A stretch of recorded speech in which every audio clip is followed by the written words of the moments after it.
Buenos días.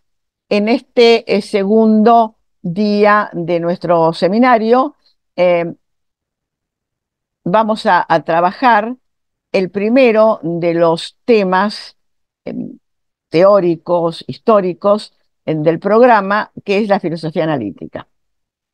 Ayer habíamos visto de qué manera teníamos que considerar lo que llamábamos filosofía reciente y también las diferencias y aproximaciones entre filosofía reciente y filosofía vigente.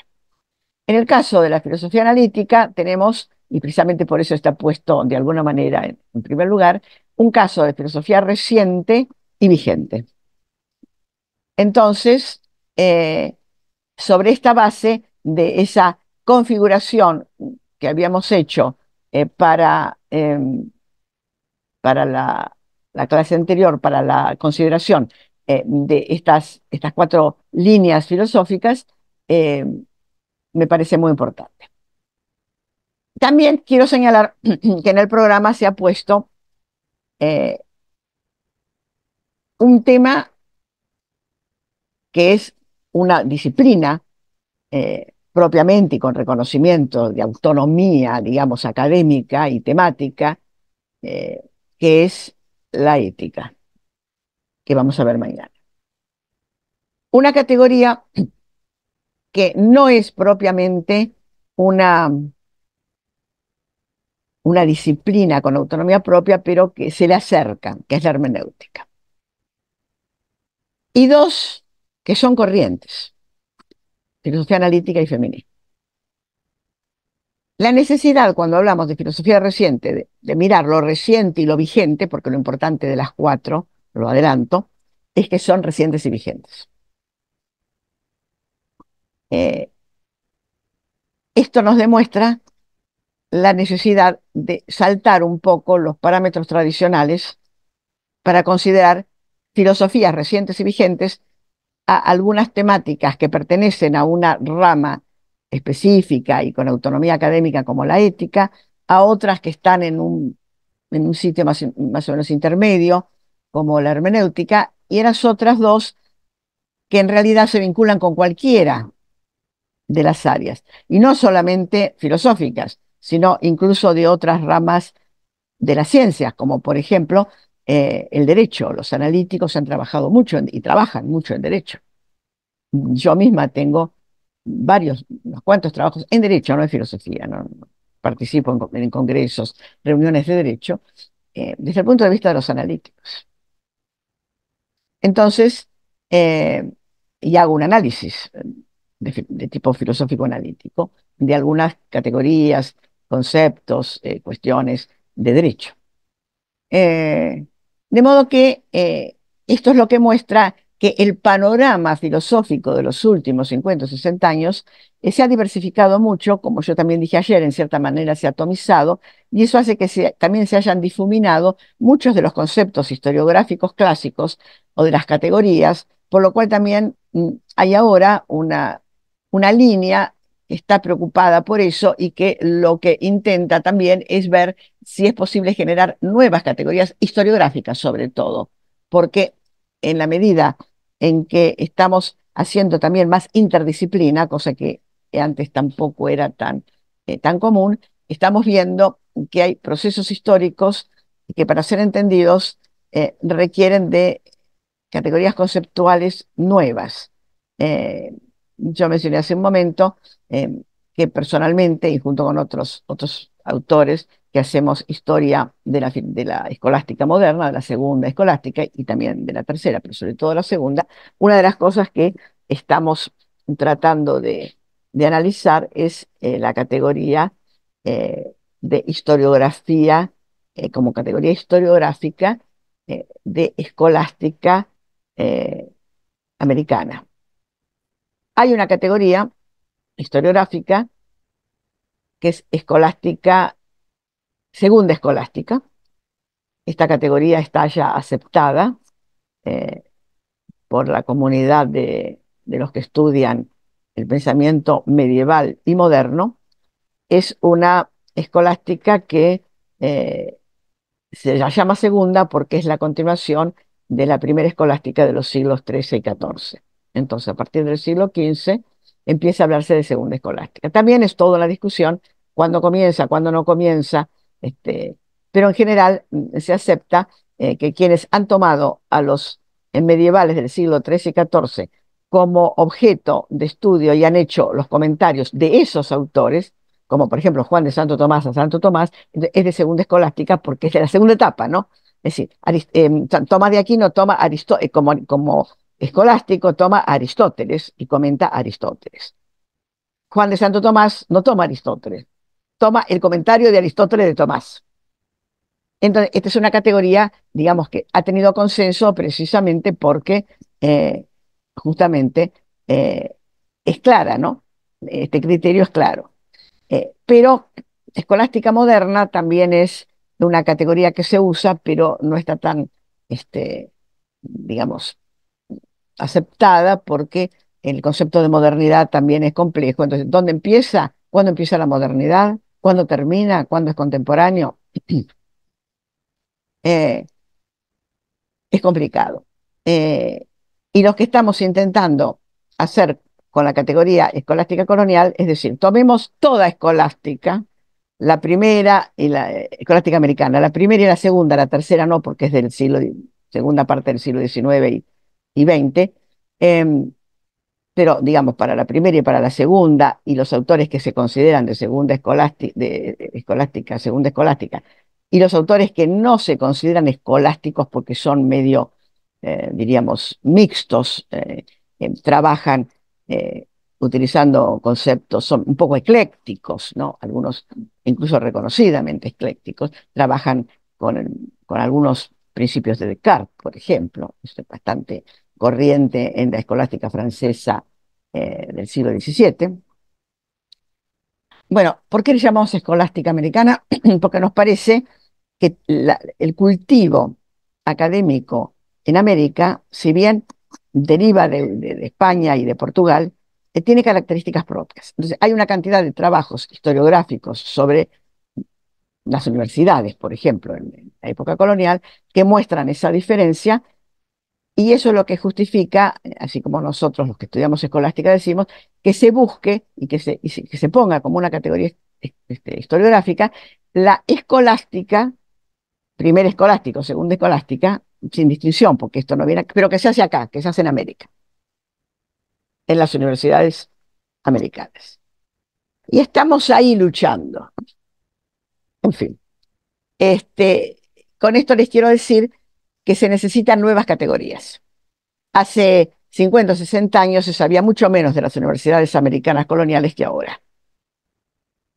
A lo mejor se sabía más o menos lo mismo sobre el comercio, porque eso estaba bastante estudiado, o sobre cuestiones políticas, ¿no es cierto?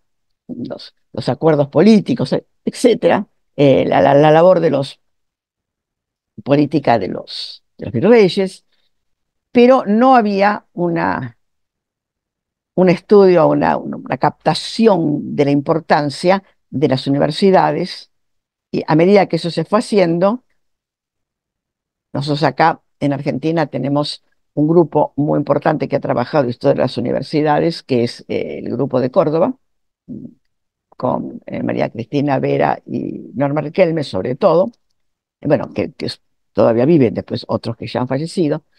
En España, eh, Águeda Rodríguez Cruz y su grupo, y en México un grupo también de la UNAM que durante muchos años estuvo y todavía sigue estando, aunque ya está medio jubilado, el doctor Enrique González González, que para mí es probablemente la persona que más sabe en general, en total, de universidades latinoamericanas y ha escrito cosas importantísimas y muy documentalista también. Eh, entonces, esto también tiene que ver con el desarrollo, ¿no? No había material, no había posibilidad de generar una categoría. Hay material de tipo interdisciplinario. Entonces, esta filosofía de la cual vamos a hablar ahora, digo que tiene esta característica y que abarca diferentes disciplinas. ¿Por qué? Porque básicamente la filosofía analítica es una manera de hacer filosofía, digamos así, en términos muy generales y muy sencillos. es una manera de hacer filosofía. ¿Cómo surge? Bueno, ustedes tienen un trabajo para leer, yo ahora voy a hacer una especie de síntesis eh, muy, muy rápida, pero que me parece certera a los efectos de este seminario. En la filosofía analítica surge de una especie de convergencia en la manera de encarar nuevos problemas que aparecen en la filosofía hacia finales del siglo XIX y principios del XX, y que son muy complejos porque no vienen solo de la filosofía, sino también de las ciencias. Un punto de inflexión y que marca, a mi modo de ver, eh, la explicación de por qué surge la filosofía analítica es el positivismo. Ustedes saben que el positivismo surge con Comte a mediados del siglo XIX, pero en realidad se diversifica impresionantemente, es una categoría impresionante, pero que tiene una línea muy, muy importante, que es el positivismo epistemológico orientado a la explicación de las ciencias.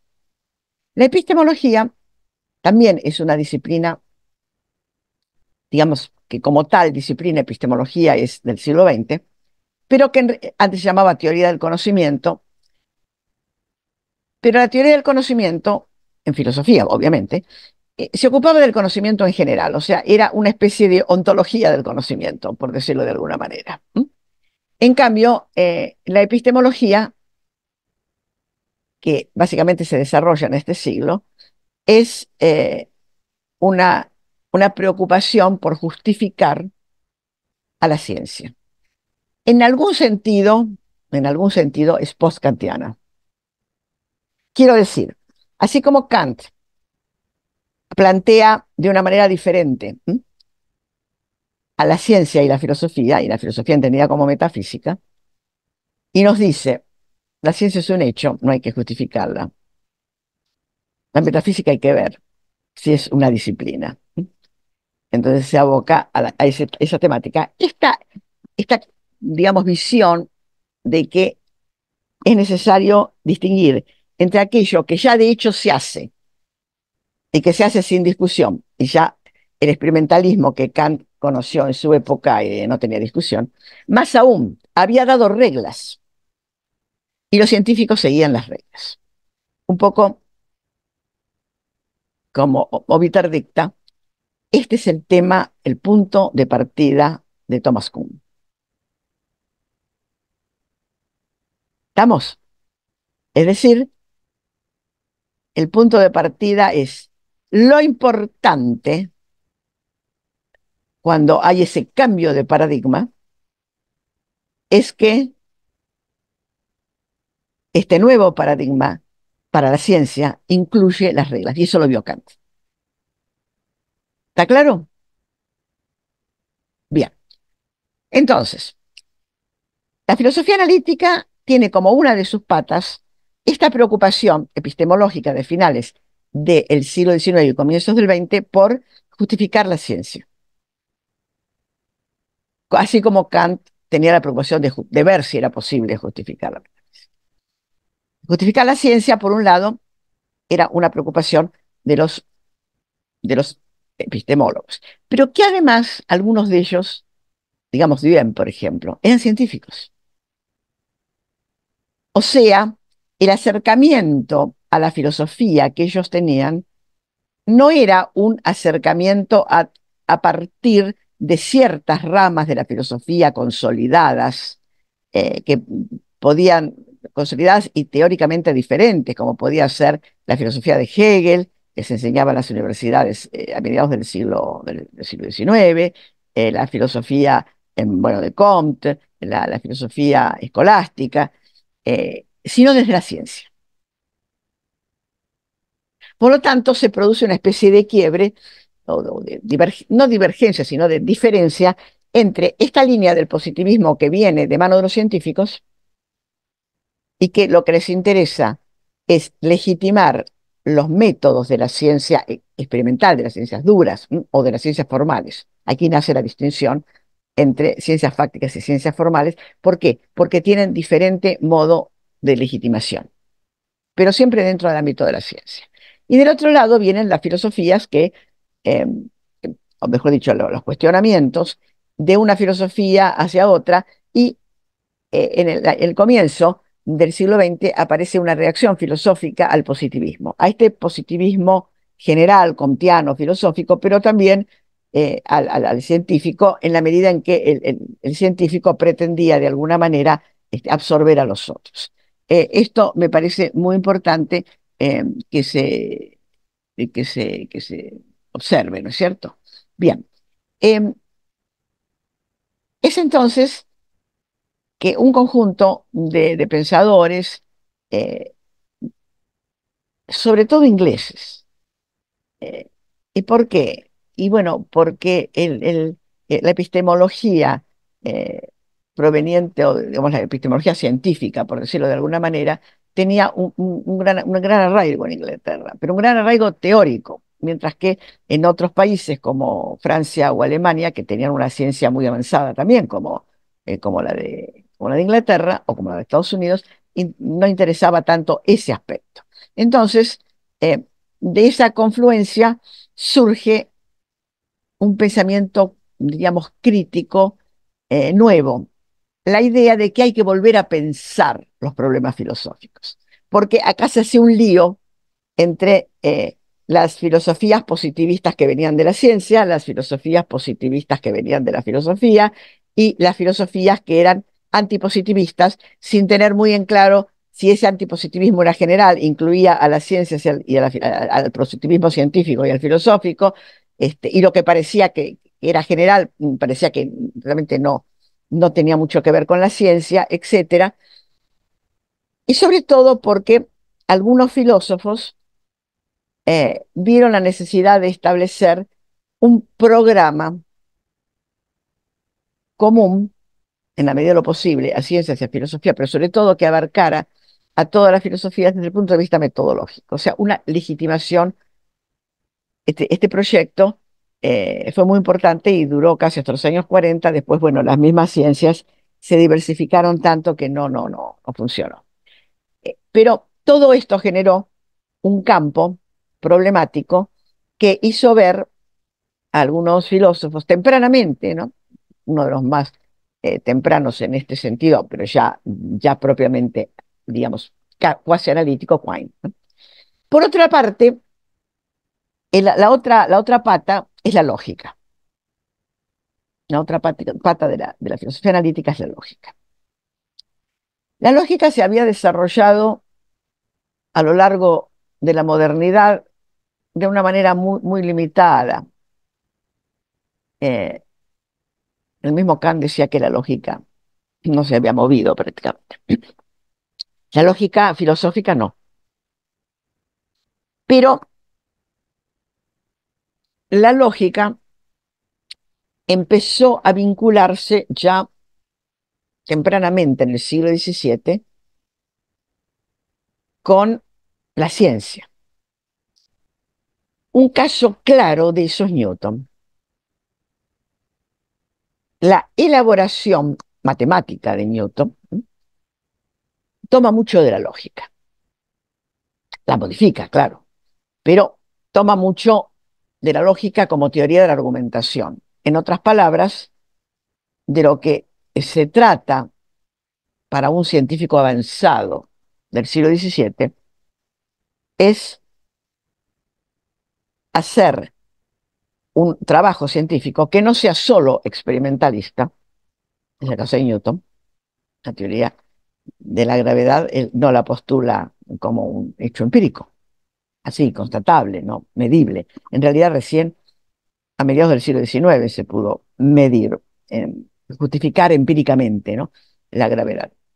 Este, entonces, esta conjunción hace ver el acercamiento entre la matemática y la lógica, hasta el punto de que ya en la segunda mitad del siglo XVIII, algunas En algunas universidades, la Facultad de Arte incluía la matemática en el año dedicado a la lógica, el primer año de la Facultad de Artes. ¿Y por qué? ¿Cuál era la justificación? Y porque la matemática y la lógica son, digamos, es el comienzo del pensar las ciencias formales como ciencias del raciocinio puro, en formas que sean mucho más que los antiguos silogismos de Aristóteles. De esta manera, la lógica se vincula a la matemática como la base de las ciencias formales. Hoy es lógica matemática. Empezó a hacer eso a comienzos del siglo XX. Esto genera, por otra parte, el pensamiento, por otra parte correcto, parece obvio, ¿no? Pero había que decirlo, de que todo, toda cuestión que se planteara como puramente teórica, la filosofía, tenía que ser analizada con métodos lógicos, pero con una lógica ya muy formalizada, que ya es lógica matemática. La lógica, eh, digamos, de finales del siglo XIX es una lógica formal más parecida a la matemática que a la vieja lógica escolástica. Esto hace surgir la idea de que todo pensamiento filosófico debe ser analizado desde el punto de vista lógico. En otras palabras, tiene que ser analizado. Pongo el acento en esta palabra. Por eso, esta corriente se llama filosofía analítica, porque propone como fundamental y decisivo el tema de hacer un análisis de base lógica. Tercera pata de la filosofía analítica, la teoría del lenguaje. Hoy estamos muy habituados a decir que la lógica es un lenguaje. Hoy. Y eso es parte de la herencia de la filosofía analítica. Toda la gran teoría del lenguaje que surge en la segunda mitad del siglo XX, Gadamer, por ejemplo, de quien vamos a hablar el día de la hermenéutica, el jueves, está basada en esto que se ha llamado el giro lingüístico, que comienza con Heidegger. Curiosamente, comienza con alguien que viene de la fenomenología, de Husserl, ¿no? Eh, Aunque ya no puede llamarse estrictamente fenomenología, porque también la fenomenología este, tiene variantes muy significativas, ¿no? No se parece en nada a la fenomenología de Heidegger, no se parecen, digo, a la fenomenología de Heidegger. Tienen puntos de contacto, pero no se parecen en el sentido de que se les pueda decir que hay un aire de familia. Medio dudoso. No sé, Heidegger, Foucault, Zizek, Gadamer. La teoría del lenguaje tiene a su vez una base, una pata, llamémosle así, científica, en la lingüística, en los estudios lingüísticos de la segunda mitad del XIX.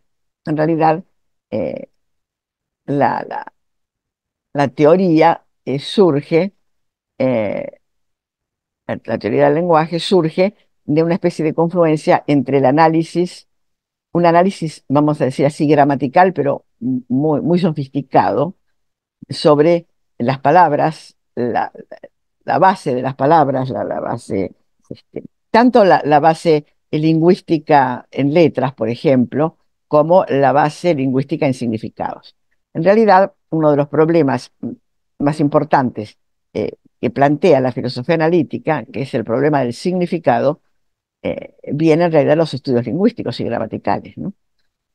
Para la confección de mejores diccionarios. ¿Qué significa tal palabra? Algo que era una cuestión meramente práctica se transforma en un problema científico, en un problema para analizar. De estas tres patas entonces surge, más o menos en la segunda década del siglo XX, una preocupación por juntar todo esto desde un punto de vista filosófico. Y entonces la filosofía analítica se propone considerar que la filosofía debe ser un ejercicio de análisis que exprese y dé en la medida de lo posible solución a los problemas. De tal manera que para solucionar un problema hay que tener en claro que primero hay que plantearlo. Uno de los postulados fundamentales de todo el grupo de Oxford, ¿no? Eso ustedes después lo van a, yo ahora estoy explicándole la parte más teórica, después ustedes van a ver la parte histórica, etcétera, la bibliografía, ¿no? Eh, Uno de los problemas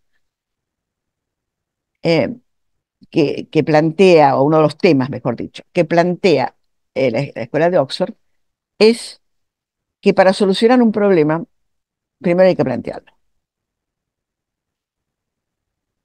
Y que si ese planteo está bien y hay una buena metodología de abordaje, el problema tiene una solución.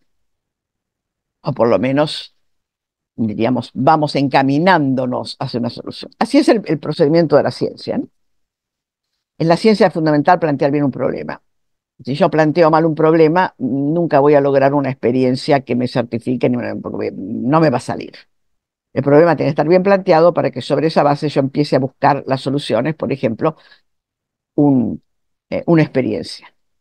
Una de las cosas fundamentales que había planteado la crítica epistemológica a finales del siglo XIX es que muchas experiencias científicas fracasaban porque buscaban una experiencia crucial, experimentum crucis, ¿no? Una experiencia crucial, pero si no estaba bien planteado el problema, uno hacía una experiencia crucial de hacer una cosa, el otro hacía otra experiencia crucial, digamos, con la misma metodología de experiencia, pero con un problema planteado un poco diferente, les haría mal. Entonces, la cuestión era que el problema tenía que estar muy bien planteado. Lo que hace este grupo es decir, si un problema está bien planteado, tiene una solución posible. Y tenemos que analizarlo, tenemos que discutirlo filosóficamente. Pero si está mal planteado, en realidad no es un problema. Tiene apariencia de problema, pero es un pseudo problema. Y un pseudo problema no tiene solución, precisamente por definición. No tiene solución porque en realidad no es un problema. Lo que tiene solución es el problema. Si algo está mal planteado y no es un problema, entonces no tiene solución. Para la filosofía analítica, la primera línea de combate, diríamos, a todos estos fracasos filosóficos, porque una de las cosas que se plantea es, ¿cómo es posible que discutimos tanto y más bien parece que vamos para atrás en lugar de ir para adelante en la solución de problemas que nos atañen y que nos interesan?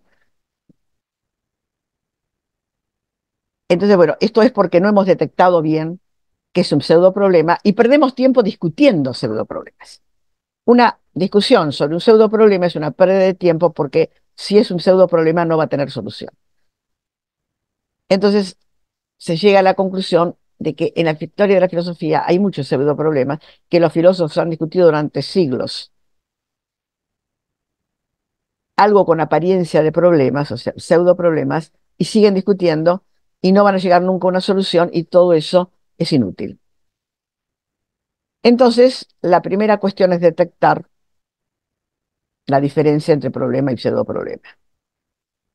Señalar cuando hay un pseudo problema, es decir, no vamos a discutir sobre esto, y cuando hay algo que por lo menos puede estar bien planteado, puede ser un problema, aun cuando eventualmente su solución no sea tan fácil o no sea posible por una serie de otras razones.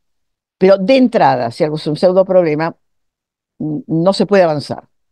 Es decir, se gira siempre en opciones que son adhesiones, pero no necesariamente argumentaciones. Ahora bien, ¿cómo se detecta un problema o un pseudo problema? Y aquí viene lo que podríamos llamar los aportes fundamentales de la filosofía analítica. El aporte fundamental de la filosofía analítica en este punto, digamos, es establecer que un problema filosófico es, o por lo menos está formado por, un conjunto de proposiciones. Y aquí entra la importancia del lenguaje. no de ideas, no de conceptos, solos así, sino de proposiciones. Ahora bien, Aristóteles había hablado de qué es una proposición. Aristóteles prácticamente, de hecho, identifica proposición con juicio en el sentido de que tiene que tener tres elementos: sujeto, cópula y predicado. Juan es bueno.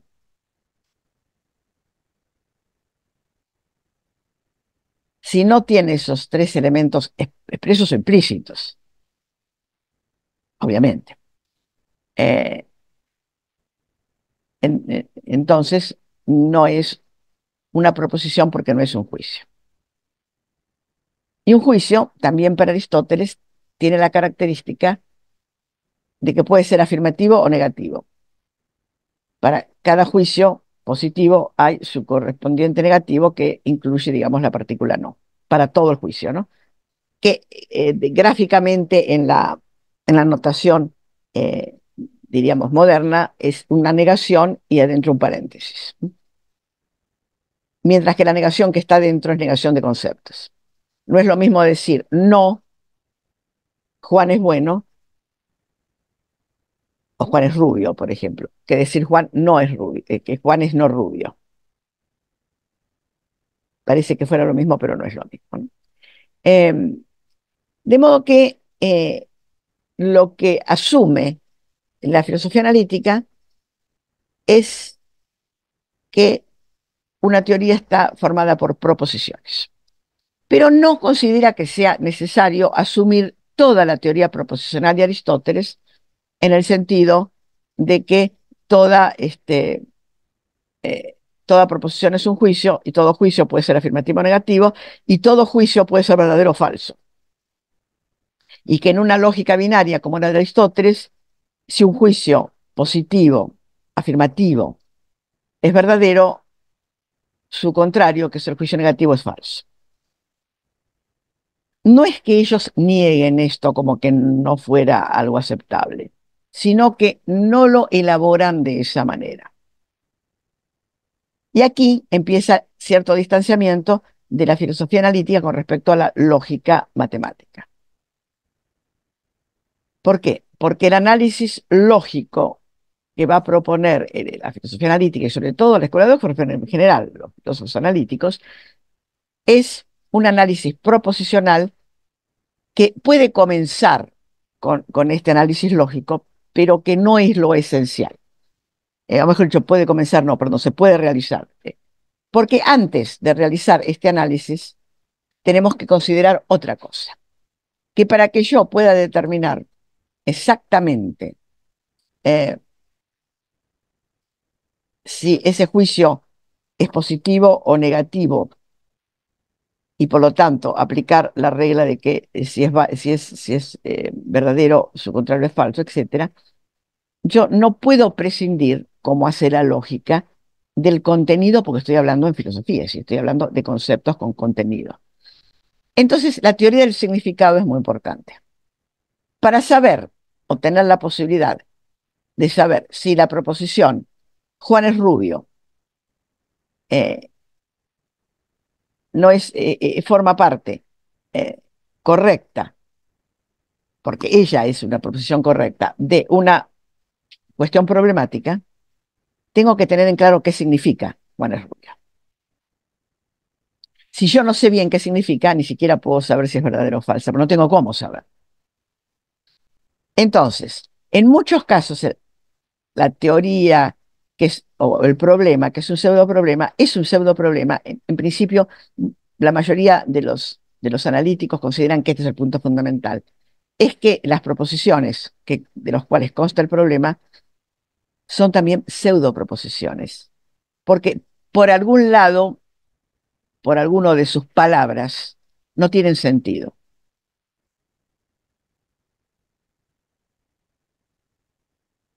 Lo cual quiere decir que el problema del significado y el problema del lenguaje está íncito en el corazón del análisis. Yo tengo que saber qué palabra tiene sentido y qué palabra no tiene sentido. Hay veces que eso es muy fácil, palabra o proposición. Si yo digo Juan es bueno, puede ser que sea falso porque Juan no es bueno, puede ser que no tenga referente empírico porque Juan no existe. Las proposiciones sobre entes inexistentes no tienen la misma categoría que las proposiciones sin sentido. Mientras que si yo digo Juan punto 4, no entiendo.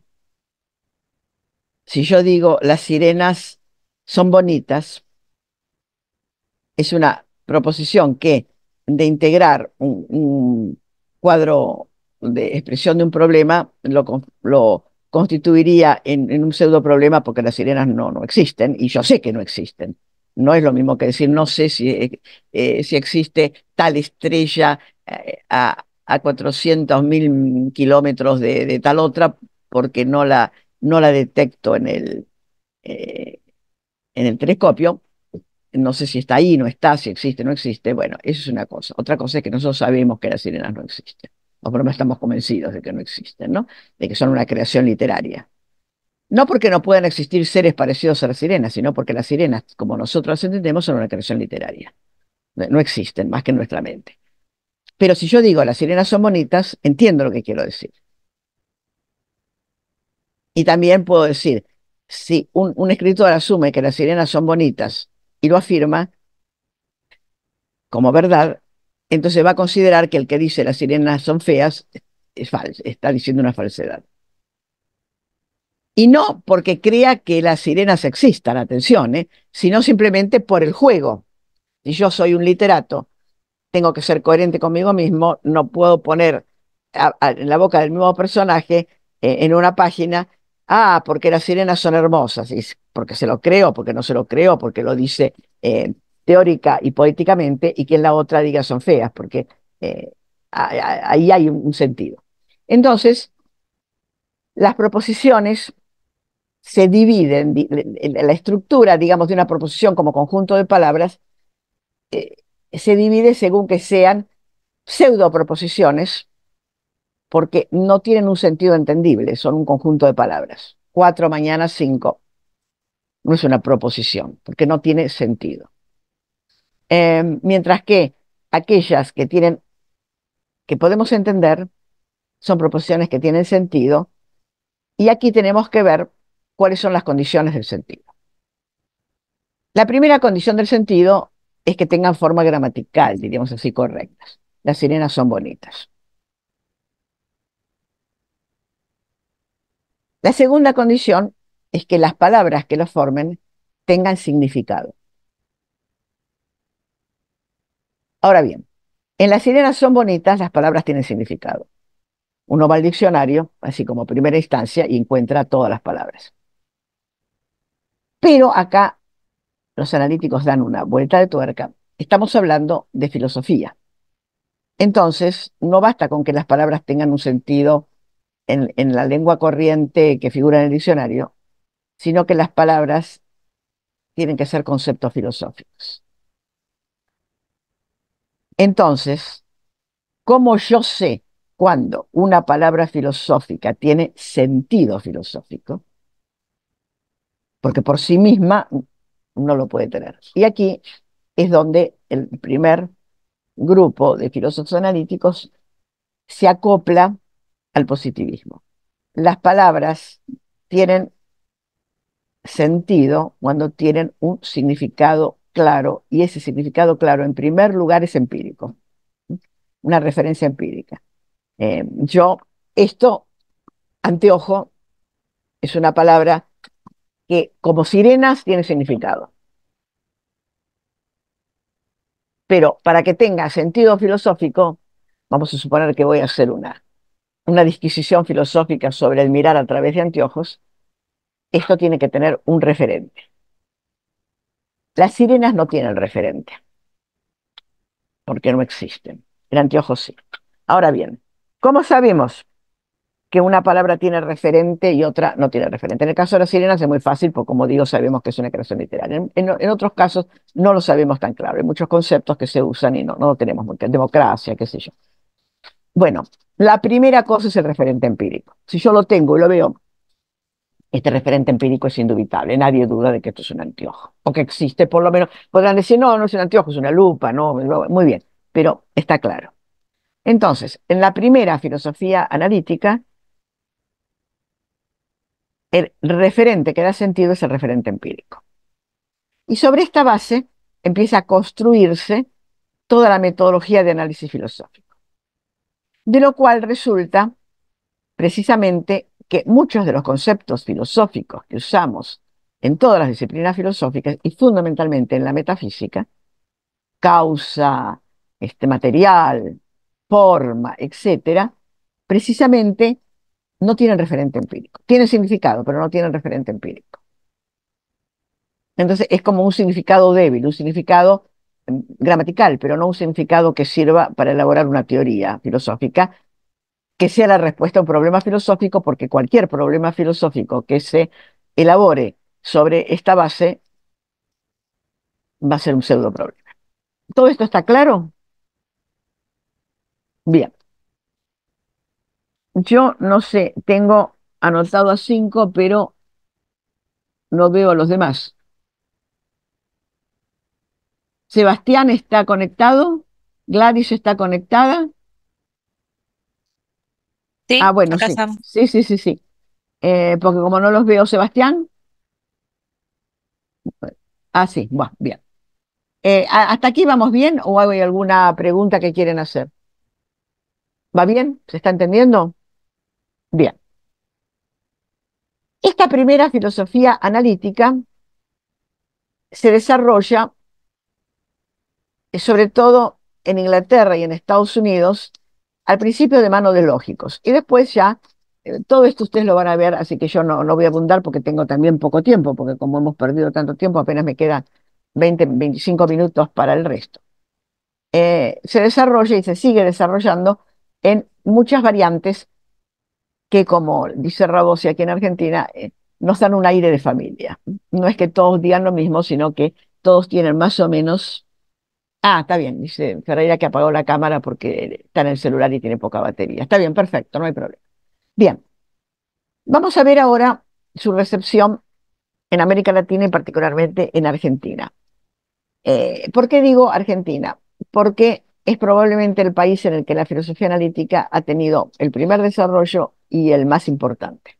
Hay en México manifestaciones de filosofía analítica, pero siempre fueron menores, estuvieron más vinculadas a la UNAM, al Departamento de Filosofía de la UNAM, y en Uruguay la filosofía analítica fue y sigue siendo muy fuerte, de hecho es casi la corriente dominante en la Facultad de Filosofía de la Universidad de la República.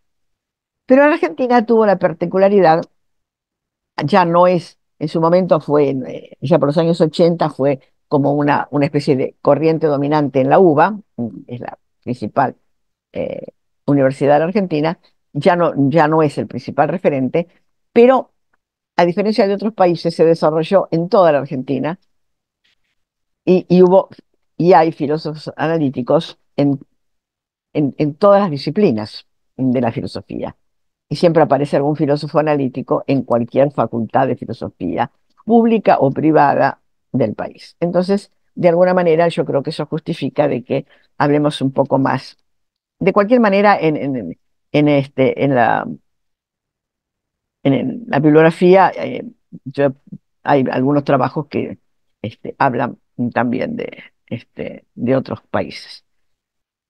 En la filosofía, además, en Argentina, la importancia es que generó una sociedad argentina de filosofía analítica, SADAF, tempranamente. Los primeros filósofos analíticos, eh, el primer grupo que se reunió en SADAF allá por los años 70, era un grupo que provenía de algunos que habían estudiado, habían hecho su doctorado eh, o que habían estudiado, que se habían vinculado como Ramos y Guariglia con los europeos, con la filosofía analítica europea, o que directamente habían estudiado, por ejemplo, en Oxford, como D'Alessio, y se habían doctorado. Entonces trajeron esa inquietud desde finales de los 60 y durante toda la década del 70. fundaron la Sociedad Argentina de Análisis Filosófico, que todavía existe, y comenzaron a publicar trabajos y una revista, la revista de Sadaf, que también todavía existe y ha sacado su último número ahora, ahora hace, no sé, unos días, unas semanas, y yo les he incorporado en la bibliografía un trabajo de esta última, conmemorando sus 50 años, este, un trabajo que justamente es como de celebración y tiene un- una breve síntesis de la historia de Sadaf, que de alguna manera para ellos, para los miembros, es el referente de la filosofía analítica en Argentina. Eh, Lo cual ha sido también muy discutido porque muchos de los que hacían filosofía analítica, por lo menos en alguna medida, aunque sea parcial, como yo, nunca formamos parte de esa, ni éramos analíticos en el sentido de, digamos, de votar por la filosofía analítica, pero sí la usamos. Como metodología, yo creo que la filosofía analítica, de hecho, tengo un libro sobre teoría y crítica de la filosofía que está muy influido por la filosofía analítica, ¿no? Lo cual no quiere decir que yo sea una fervorosa discípula de los analíticos, pero quiero decir, hay mucha gente que hace análisis filosófico como una metodología y después continúa, diríamos, en otro sentido. Yo a estos pensadores, de los cuales me incluyo, no los consideraría analíticos, porque me parece que para no confundir las cosas, un filósofo analítico es aquel que no sale de esa perspectiva. Si la usa metodológicamente y luego pasa a otras vertientes del pensamiento, no puede ser considerado propiamente un filósofo analítico, aunque sea un simpatizante en la medida que también usa sus métodos de abordaje. En este grupo del 70, en cambio, como yo digo, eran analíticos duros, se dedicaban a hacer nada más que análisis filosófico y no pasaban, no tenían ningún interés de pasar a otras temáticas. La historia de Sadaf y de los que escribieron en esa época, para mí constituye la primera etapa de la filosofía analítica en Argentina y desde mi punto de vista como historiadora, la más prolífica en cuanto al valor. ¿Por qué? Porque como estábamos en un periodo muy confuso, teórico argentino, las universidades estaban todo con el problema ideológico, etcétera, es como que en SADAF trabajaron tranquilos, no tenían la presión de una cantidad de situaciones que se daban en otros ámbitos, eh, pudieron hacer un trabajo de filosofía analítica de mucho nivel teórico y sin salirse de los parámetros de la filosofía analítica. En el año 83 regresa la democracia a la Argentina con el presidente Alfonsín y una de las medidas que toma el gobierno, porque claro, las universidades durante la época del llamado proceso de reconstrucción nacional, o sea, los militares, las universidades estaban de hecho intervenidas, no tenían rectores puestos por el poder político.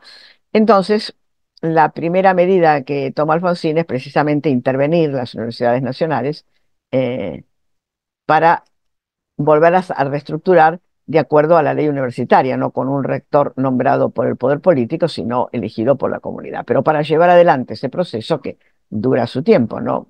Meses, por lo menos, era necesario intervenirles, eh, y poner interventores, por supuesto temporarios, pero que estuvieran de acuerdo con los postulados del gobierno y con los postulados de la renovación de la vida universitaria. Y entonces hubo una convocatoria amplia, pero que tenía, digamos, un límite, y es que no eran aceptables personas, llamémosle así, colaboracionistas. Muchos profesores que no es que fueran colaboracionistas, sino que se quedaron ahí porque vivían de eso, lo que fuera, no podían ser elegidos para cargos directivos por esta razón política de un gobierno que estaba justamente haciendo el juicio político a los militares y a otros civiles, y que por lo tanto no podía dejar en su cargo a quienes habían colaborado como autoridades, pero también eran mal vistos los que no se habían pronunciado en contra en ningún momento de esas autoridades. Entonces, podían continuar como profesores, pero no se los podía convocar eh, para ser directores de departamento, decanos, etc. En esta amplia convocatoria, en las facultades de filosofía de todo el país, pero particularmente en Buenos Aires, entran el grupo de Sadaf. ¿Y por qué? Y porque ellos no estaban en nada. Muchos de ellos ni siquiera eran en ese momento profesores, digamos, importantes de la universidad o tenían cátedras como lógica, no estaban en nada. Entonces, y además, en realidad, políticamente hablando, una buena cantidad de ellos, como por ejemplo Rabós y Guariglia, etcétera, eran radicales. Pertenecían a la Unión Cívica Radical, o sea, el partido del gobierno. Para el gobierno no era una cuestión menor. Claro, uno puede decir, bueno, pones a tus amigos del comité, pero ocurría que, en realidad, ¿por qué había ganado el radicalismo las elecciones de una manera tan... Porque los partidos de izquierda nunca fueron, este, diríamos, importantes en Argentina. La de izquierda nunca pasó del 2 o del 3%. No eran representativos. Eh, por consiguiente, no los votaba nadie. Poner a profesores muy reconocidamente de izquierda no era una buena política para un gobierno que quería ser de mayoría.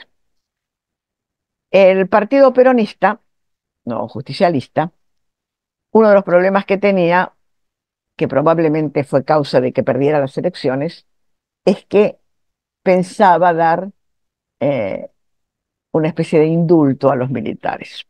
Y había un consenso en el país de que eso no debía ser así, que tenían que ser juzgados por los crímenes que habían cometido. Entonces, esta cuestión de esta cierta anuencia del Partido Justicialista o de sus jefes, de los que se presentaban a elección, les restó votos. Por la misma razón, eran suspectos los profesores justicialistas de estar de acuerdo con esta idea del justicialismo de indultar a los militares, que era una idea eh, que tenían, este, que era real, porque después se dijo, no, pero se dijo políticamente para que perdiera, que era real, es que de hecho lo hizo Menem cuando subió al gobierno. De hecho los indultó. Aunque después ese indulto se canceló, se anuló, y se los volvió a meter presos en la época de otro gobierno de izquierda, ¿no? Como el de Kirchner. Em, el peronismo se dividió después, el peronismo de derecha y peronismo de izquierda. El peronismo de izquierda, que votó a Perón en el 73, se había diluido en ese momento, después volvió con Kirchner. Pero quiero decir que en ese momento un profesor peronista, y no digamos nada si había sido un adepto al gobierno militar, si tenía la suerte de continuar en la cátedra, bueno, nada más que hasta ahí. Eso explica que de alguna manera hubiera una gran proporción de radicales y dentro de los filósofos de analíticos. Porque mientras que en otras líneas, como por ejemplo filosofía latinoamericana, etcétera, había gente peronista, peronista de centro, peronista de Perón, latinoamericanistas más de izquierda, en fin, eh, había mucha variante. Evidentemente, el grupo de Sadaf era un grupo homogéneo y al gobierno le venía muy bien. Yo creo que esto hay que decirlo. Yo puse en uno de los trabajos que ustedes van a leer que el año 83 fue una inflexión en la historia de Argentina, y de alguna manera pasó lo mismo en Uruguay, porque en Uruguay también cuando se fueron los militares pasó lo mismo.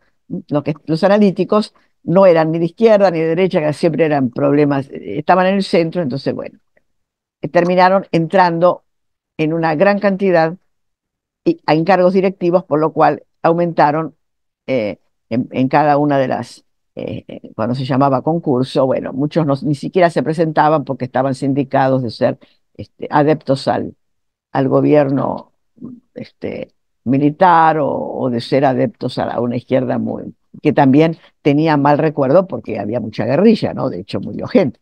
Entonces, toda esta complicación llevó a Saddam a tener una incidencia muy importante y de hecho durante unos, a ver, unos 7 u 8 años dominaron en la UBA, en todas las universidades, salvo Córdoba, por ejemplo, que no estaba bajo la influencia de la UBA tan fuerte, y en el CONICET, en las comisiones del CONICET, dominaron, por lo cual la producción analítica de esta época es muy grande, es mucho más grande que la de la década anterior, por las razones que estoy explicando. Pero lo cual, desde mi punto de vista, no quiere decir que sea mejor. Es más abundante, pero no mejor. No mejor como analítica, me refiero. Porque, y bueno, porque fue producida por mucha gente joven que recién empezaba, que no tenía suficientes conocimientos, no eran como los grandes fundadores, que eran personas con mucha trayectoria, como Guariglia, Pavos. Entonces, eh, esto hizo que de alguna manera la producción decayera en cualidad, aunque hubiera aumentado en cantidad, y el resultado implícito de eso es que también la filosofía analítica, que parecía el no va más, el non plus ultra de la filosofía allá a comienzos del 84, etcétera, empezara a ser cuestionado, porque claro, su calidad tampoco era tan buena como. Sin embargo, Sadaf siguió existiendo, Sadaf siguió produciendo, Sadaf pasó a ser un lugar de trabajo autorizado por el CONICET hasta el día de hoy, de modo que ha continuado siempre siendo vigente, pero poco a poco ha ido, digamos, perdiendo esa centralidad que tuvo durante casi toda la década del 80, más de la mitad de la década del 80. Y después fue perdiéndola paulatinamente sin que desapareciera del todo su importancia. Eh, de hecho, tenemos trabajo de filosofía analítica, cualquier congreso, reunión, etcétera, son esperables, no pasa nada. Sin embargo, hay una cosa que tengo que señalar. He dicho que muchos trabajos de filosofía analítica bajaron la calidad como trabajos analíticos y empezaron a ser cuestionados en su valor filosófico. Este es un punto. Pero otro punto que me parece mucho más importante desde el punto de vista de nuestro seminario, para ver el tema de la filosofía reciente, es lo que les pasó a los miembros de la filosofía analítica que se comprometieron políticamente a apoyar al gobierno de Alfonsín en la teorización de esta doctrina de los derechos humanos, que es la que los juristas aplicaron para hacer el juicio y acusar a los militares de los delitos de lesa humanidad, de los cuales se los acusó. No es que se los acusó a fulano cometió un crimen porque le pegó un tiro a un guerrillero y lo mató. Eh, por supuesto, eso es un crimen y tiene que ser, pero digamos, ese juicio complejo con condenas de no a 10 años, a 20 o 25 como máximo de un homicidio simple, sino, y ni siquiera como en delito en banda, etcétera, porque eso son delitos de tipo común y si bien pueden tener eh, una pena de por vida, en realidad es una pena que no es de por vida porque a los 30 años tienen que salir, etcétera. Los militares fueron juzgados por la justicia federal y con la idea digamos, de aplicar, o mejor dicho, con el criterio de aplicar la idea de los derechos humanos y de su violación por parte de un Estado, o mejor dicho, de un gobierno. Esto no tenía una tradición eh, teórica importante en Argentina.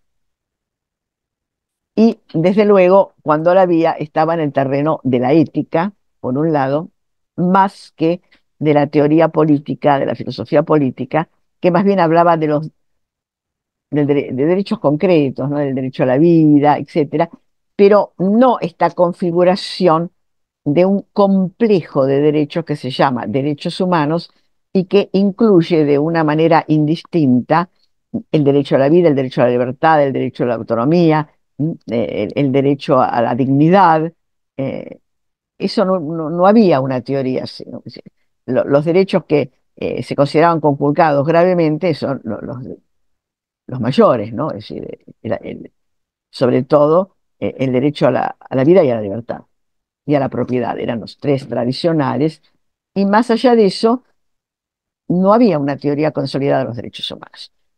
Los filósofos analíticos que se comprometieron, sobre todo los que venían bastante de alguna formación de filosofía política o de derecho, como Carlos Nino, que siempre fue un analítico de la primera hora, pero en esta época, comprometido con el gobierno de Alfonsín, vieron la necesidad de que la teoría se ampliara, la teoría analítica, tratando de mantener ese aire de familia, pero ampliándose a trabajar temas que tuvieran que ver con la incidencia de la teoría en la realidad. ¿Por qué?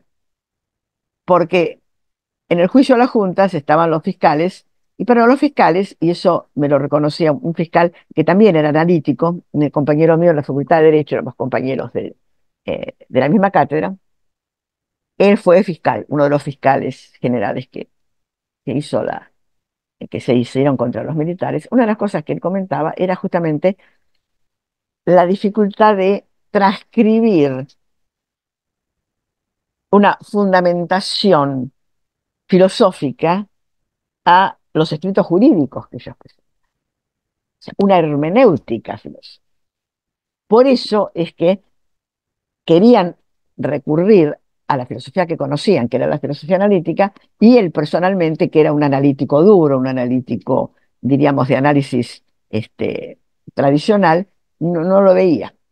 Y por eso les había sido tan importante la tarea de Nino, que fue escribir un libro de fundamentación de los derechos humanos que, digamos, teóricamente sería fundamentado en principios analíticos, pero cuando uno lee el libro se da cuenta que no es tan así. O sea, en realidad hay una cantidad de asunciones éticas que no están pasadas por la criba del análisis filosófico. Más aún, que si se pasaran, probablemente no pasarían como temas filosóficos para discutir. Yo me acuerdo que en aquella época, cuando salió el libro de Carlos Nino, yo formaba parte de un grupo de filosofía del derecho en la Facultad de Derecho, cuyo director era un fenomenólogo del derecho. Eh, y los demás, bueno, había de todo un poco, que sé yo, por ejemplo, estaba Maqueda, ¿no? Maqueda fue como era del grupo, ¿no? Ahora llegó a miembro de la corte.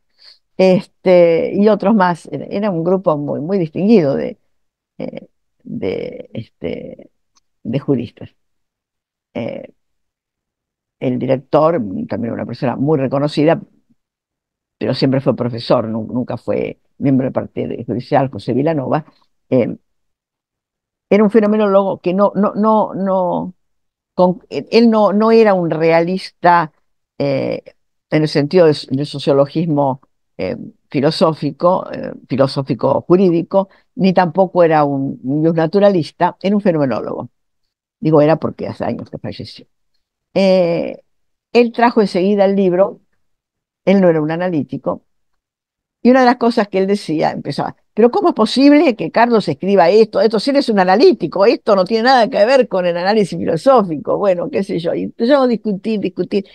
Y después de 3 o 4 reuniones, me acuerdo que fui yo que dije, mira, el libro de Nino puede gustarnos o no, puede servirles o no a los funcionarios del Poder Judicial, a los jueces y a los fiscales, en, que están con los temas estos de los delitos de lesa humanidad, porque además de los militares de las juntas, Después también estaban otros militares. Hasta el día de hoy hay 700 militares que ya murieron en cautividad, presos por haber sido condenados o no condenados, pero acusados. Ya hay 700 y pico, la cantidad de gente, ¿no? Este, yo creo que lo que pasa es sencillamente que Carlos Nino en esto ha dejado de ser analítico puro. Se inspira en algunos, incluso en algunos formalismos como el de Kelsen, porque le sirven y porque además ahí encuentra una analogía con los argumentos, digamos, legalistas que un filósofo analítico puede aceptar. Pero este libro no, para mí, dije yo en aquella época, no es de filosofía analítica, y si acá estamos queriendo analizar el libro de Carlos Nino como libro de filosofía analítica, estamos desbarrando. Aquí, si queremos analizarlo, analicémoslo en su contenido concreto, etcétera. Bueno, al final se hizo una o dos reuniones más y después se pasó a otra cosa, porque era un seminario no íbamos a estar todo el año con eso.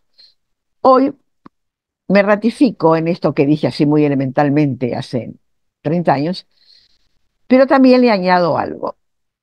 Le añado que este es un caso que en aquel momento, desde el punto de vista filosófico, me parecía injustificado. Hacer pasar por filosofía analítica, con el prestigio de la filosofía analítica, algo que no lo era, me parecía algo injustificado. Hoy he modificado un poco mi opinión en este sentido. En primer lugar, un poco volviendo a esa cuestión individualista de las historias de vida, nadie le puede cuestionar a Carlos Nino que como miembro del Poder Ejecutivo en aquel momento quisiera apoyar a la gestión de su presidente mediante un libro con los elementos filosóficos que él tenía. Y mi impresión es que a él no le preocupó si lo hacía como filósofo analítico o no, porque había salido de la esfera de la filosofía para pasar a la esfera de la política. Y eso es perfectamente legítimo. Los equivocados, en todo caso, podíamos ser los que queremos juzgar el libro desde un análisis filosófico puro. Segunda matización. Esto que digo no implica que no podamos analizar, y por eso una de las cosas que dije que me gustaba era lo del capítulo de la pena de muerte, podemos analizar las conexiones teóricas entre los principios de la filosofía analítica y ciertos desarrollos, ciertas derivas de ello, pero en otras ramas que tienen contenido. Es decir, me parece que lo que le sucede a la filosofía analítica, lo que le ha sucedido históricamente, es un poco lo que yo siempre pensé e hice. Bueno, la filosofía analítica para mí es un método que la uso cuando me viene bien y cuando no, no. Bueno, los filósofos analíticos la usaban siempre hasta, es decir, un periodo y después hasta que la realidad me impone pensar de otra manera, pensar con contenido. Los derechos humanos tienen que tener contenido, no pueden ser vacíos.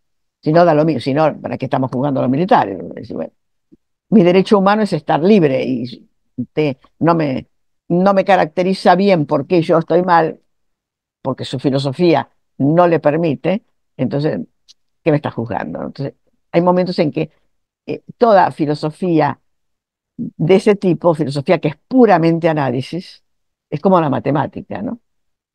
La matemática puede ser bárbara, pero cuando yo voy a hacer un trabajo de física, tengo que ponerle contenido. No puede ser formal, todo formal. Hay un libro de un científico, un epistemólogo y científico ruso, de la época de la Unión Soviética, pero ya la Unión Soviética mucho más aplacada y por eso lo pudo publicar en inglés y todo, ¿no? Incluso creo que se tradujo al castellano, Sinoyev, eh, donde justamente habla de eso, ¿no? Es decir, la matemática es un instrumento importantísimo, etcétera, y un matemático está muy bien que haga eso, pero si de pronto quiere pasar a resolucionar un problema concreto, ya lo va a hacer como físico, y entonces tiene que ponerle contenido. Bueno, a la filosofía analítica, en filosofía le pasó lo mismo. Eh, si yo quiero toda esa teoría, pasarla al análisis y a la fundamentación de una praxis política, y le tengo que poner contenido.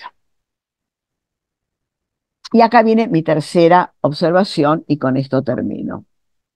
Creo que este caso muestra, pero así palmariamente,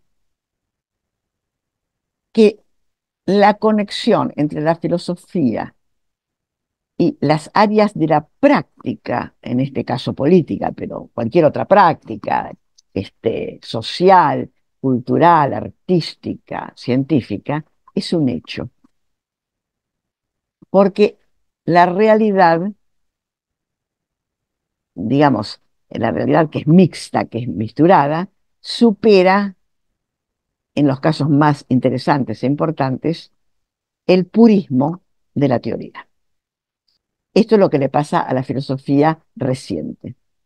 Y esto que le pasó a la filosofía analítica como la primera de los cuatro temas y de las cuatro áreas de problemáticas que vamos a analizar en nuestro seminario, que estamos analizando, le pasó a la primera, le pasó a todas las demás. Y mañana lo vamos a ver bien concreto con el caso de la ética, con la bioética. Bien, no sé si ustedes están de acuerdo eh, con que cerremos aquí. Si alguna pregunta ¿me quieren hacer alguna pregunta? Esta clase quedó un poquito más corta, pero creo que básicamente está dicho. He dado el panorama. Ahora ustedes tienen para leer pueden elegir dos trabajos, digamos, históricos, que son el mío y el de Sadaf, y el trabajo de Carlos Nino, el primer capítulo.